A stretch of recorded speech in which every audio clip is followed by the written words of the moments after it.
Incorporated ug karon ania ang inyong mga alagad. Maayong buntag, Kabisayan ug Mindanao, labi na sa itong mga suking tigpaminaw dinhi sa naginusarang Sibya-anan sa mga mamumuo. Ug kini ang programa kaninyo dalit sa Ramon Abatis Foundation Incorporated, ang Pagtuki. Ug kini ang inyong alagad, Pagtuki Tats Samson. Makig-uban kaninyo sa oras sa pagbanuki sa mga issue nga may kalabutan sa kalambuan. Mga igsoon, September 8 karon 2012, o gatong pagaisgutan ang atay ang kamatuuran sa liver cancer, no? Nining atong pagsaulog karon sa Liver Cancer Month, mga igsoon, atong pagisgutan kining, no? Kabahin sa ang kamatuuran sa liver cancer, mga igsoon, no? Ang sa Binasaya pa atay, no? Okay. But sa di pa tawag padayon, mga igsoon, unas tanan atong karong adlaw di ay atong gisaulog ang pagkatao, no, ni Mama Mary.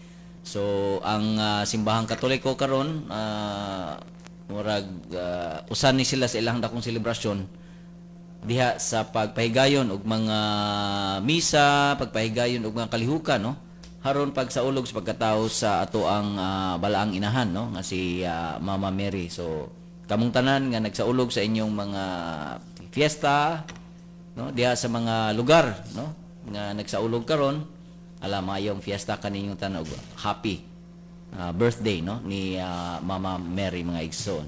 Okay, so again, ang ato ang mga kaigsuunan nga nagsuki kayong nagsungsunod nga ato ang programa diha sa lain-laing isla, no, sa Bohol, sa Leyte, sa Camotes Island, sa Bantayan, sa Negros, ug ingon man sab diha sa isla sa Siquijor, ug mga lugar ug mga dapit diha sa Mindanao area. Kaniyong tanan maayong buntag, no?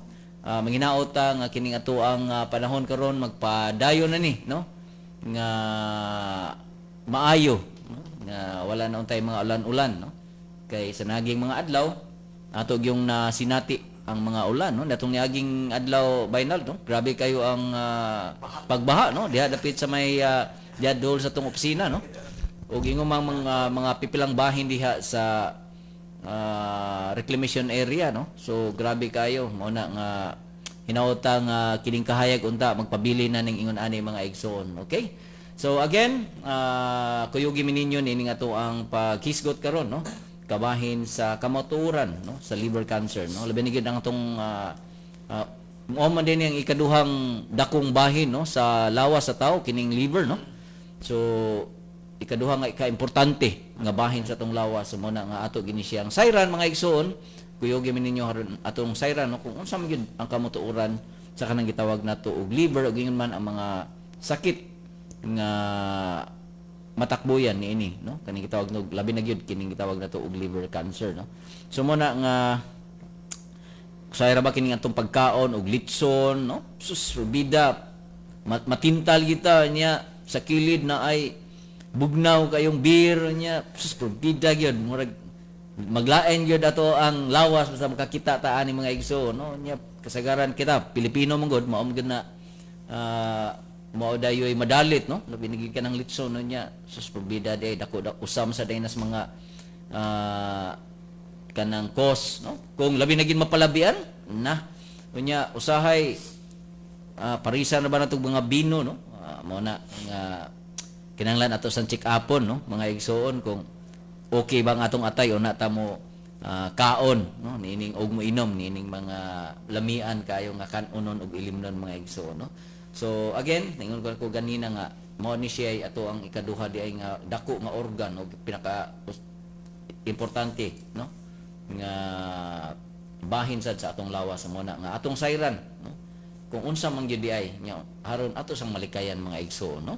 Okay, so atong kuyog karon, mga igsoon, no, usa sa mga suki sa nisya kaya nato basta maghisgot na gay og panglawas nya, maghisgot na gay mga cancer, mao gyud ni, no, ang usa nako ka amigo ug kauban sa buhat si Sir Ronald de los Reyes, ang samtangang program coordinator, no, sa Eduardo J. Abuitis Cancer Center nga naa nahimutang sa area within sa BSMMC mga igsoon. Atong di na to lang atong introduce si Sir Ronald. Maayong buntag Sir Ronald. May buntag pagtuki tats og may buntag sa tanan natong mga suking tigpaminaw labi na sa atong mga kaigsuunan nga naayng murag nahuk gamay sa labi na sa mga ilim ng makahubog. So, sir, maayong bungkad og welcome no sa ato ang programa nga pagtuki. By the way, mga igsoon, kuyugan sa no, sana ma-contact na to ang usa sa atong mga doctors no nga kanunay nag-uban og nagsuporta sa ato ang programa diha sa Injak Sir Ronald no. So sana ma-contact na to. So mga igsoon, kung buot mong mo paambit o baka gusto mong interact sa ato ang mga bisita karon, palihog tawag lang sa numerong 256-1679 o baka sa 255-5754. Akong balik ko na nga ato ang pagtuki hotline. Ang numero 256-1679 o baka sa 255-5754 o baka ipadala ang inyong komento o mga panahom no o mga mensahe ngadto sa atong pagtuki mobile. Ang numero 0920-415-3307. Balik ko na ko 0920-415-3307 og sa laing number i-dial ang numerong 0932-859-5919. Balik ko na ko 0932-859-19 balik ko na ko 0932-859-5919. So muna ang ato ang mga numero mga igsoon nga inyo ming maabot no dinhi sa ato ang programa. Okay. So siguro unas tanan itong Sayran dayon no gikan ni Sir Ronald. Sir, basig tingali kumusta ako na to karon sa ato sa Ijak o sa mas mga gimbuluhaton or tahas nato diha sa Ijak, sir. Labi na gyud kining mga sakit nga sama ani sir no. Unas tanan sir, tagay ko na mag idea diha sa ato sa Eduardo J. Abites Cancer Center. Kung unsa man ang inyong mga tahas diha ron kini atong masayra no. Kining ato ang kining usa sa mga matang no, sa sakit labi ni kining liver cancer. Oo. Una ang thrust gyud sa Eduardo Abites Cancer Center kini atong gitawag og cancer prevention and early detection. So normally mo suroy ta or mo bisita ta sa usa ka komunidad or barangay, even gani kanang sa mga companies para pag conduct og kining mga or forums para maghisgot-hisgot og sa nagkalain-lain o common nga mga klase sa cancer sama ni ining liver cancer. At the same time mo-conduct sa taog kini atong gitawag og kining screening. Pero kasagaran lang kung naata sa community or naata sa kining mga private organizations ang atong paggahimuon nga screening magkuanta mag-screen ta sa kining sa atong gitawag og quilio sa matrix or cervical cancer nga screening o kining sa breast cancer kay maom sa gyud ni siya ang mga common, dili lang siya common pero at the same time na siya early detection. Ang kung maghisgot sa gudta og liver cancer wala pa mangyud sila sa kanang murag early detection nga kuan nga method or pamaagi. So normally kung maghisgot og liver cancer ang amo yung mahisgutan ana niya gawas sa lectures is basically kining naam siya preventions. So we encourage gyud sa tanan labi na ang kababayan mga inahan katong mga full time nga inahan nga maoy nag-amuma sa ilang mga anak katong mga gagmayng anak nga magkuan gyud siguroon nga maka dawat sa kumpleto nga vaccination kining HPV vaccinations ang ilang anak kay dako kina siya ikatabang para pagprotekta sa ilang anak nga taptan o kini siya nga sakit.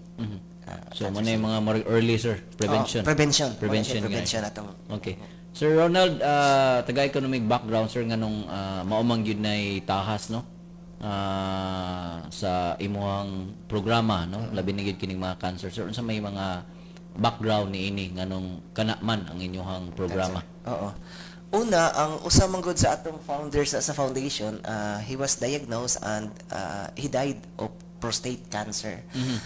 The fortunate thing is kay sa wala pa siya namatay, usag yun sa iyang gihangyo sa iyang pamilya, sa iyang mga anak murag iyang realization man gud nga kung siya nga naa siya murag maka-afford siya sa cost sa treatment sa cancer niya, naigo pa gyud siya. And how much more ka ang atong mga dili kaayo gyud nga fortunate nga mga kaigsuunan. So mo to siyang thought nga kinahanglan tang mag-set up ini niya nga program para makatabang sa mga kaigsuunan nato nga walay igong kapasidad, financial nga kapasidad nga para magpa-check up or magpatambal sa mao nga sakit. So mao na siya nga gani nga ang Thrust Youth Center is prevention and early detection kay bisan pag unsa nimo kadaghan og kwarta kung late na sad nga stage, for example, gamay ra man gyud kayo ang imong posibilidad nga maayo ka or masave ang imong kinabuhi gikan niini nga mao nga sakit. So mao to siya dito nagsugod ang programa gyud sa center. And then it so happens sad nga naay daghan sad nga katong taas sa jud kistanan gani og naay mga kasing-kasing nga mga doctors baka tong kay ang nagpadagan gyud ini nga programa mga doctors magud espesyalista. Okay. Like Dr. Betty Talaver for example. So mo ni siya may mga pioneer ha. Original gini niya mga pioneer nga mga doctors. Dili lang pioneer sa program. I think Dr. Talaver mo I think first gini siya nga medical oncologist sa Cebu. Though dili siya taga Cebu, taga Dumaguete ni siya pero diri gyud na siya nagpractice as a medical oncologist niya. Og naa sa tay mga kuan like silang Dr. Naimioy, mga bata pa kay sila ato nga time, mga kuan ni sila kanang mga dalaga pa siguro ang uban na hindi nila og ulitaw sa kadin silang si Dr. Sigwan o si Dr. Kenny Chan, even Dr. Judy Lautan. So mga espesyalista na sila sa lain-lain nga field sa kung maghisguta og cancer. So, sila gyud mo nagpadagan ini nga programa. Then eventually like I think mga after 10 years mo to siyang nag-handle na ang katong mga liman pero nagyapon tayo mga consultants in the names ni Dr. Nemeoy, medical oncologist og ni Dr. Kenneth Chan, surgical onco ni si Doc Kenneth. So kini sila sir mga andam nigtagana nga mo serbisyo alang sa programa mga nato programa mga kuan sila mga tawag ng mga behind the scene mga partners nato ni nga loyal na sila mga partners ha critical pero gawas nila na asad tayo mga loyal sa kay mga volunteer partners sa gyud nga murag mi kuan sa gyud nato ba ni suporta sa gyud for the past pila na ka years karon nga tuig ika-25 ra nato nga tuig sa programa. So like 25 ka tuig ha? 25 na katuig. Kay ang kini nga cancer center so far sa mga existing program sa Ramon Abuetis Foundation usama siya sa murag taud-taud na sagid ba.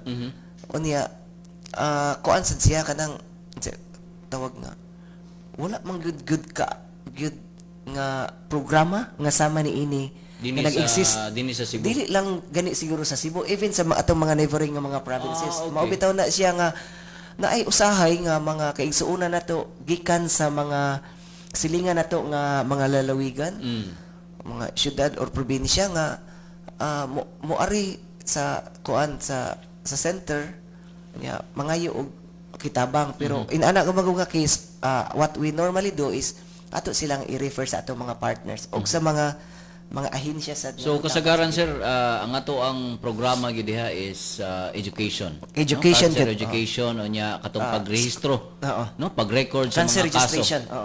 Okay. So gawas pa na sir na pamoylaing mga serbisyong murabag extended na lang no. Regular mandate mao na siya. Pero naay mga uban pa nga natay kining mga psychosocial mga activities especially intended gyud ni siya sa katong mga diagnosed patients regardless og unsa nga stage og sa ilang mga family members kay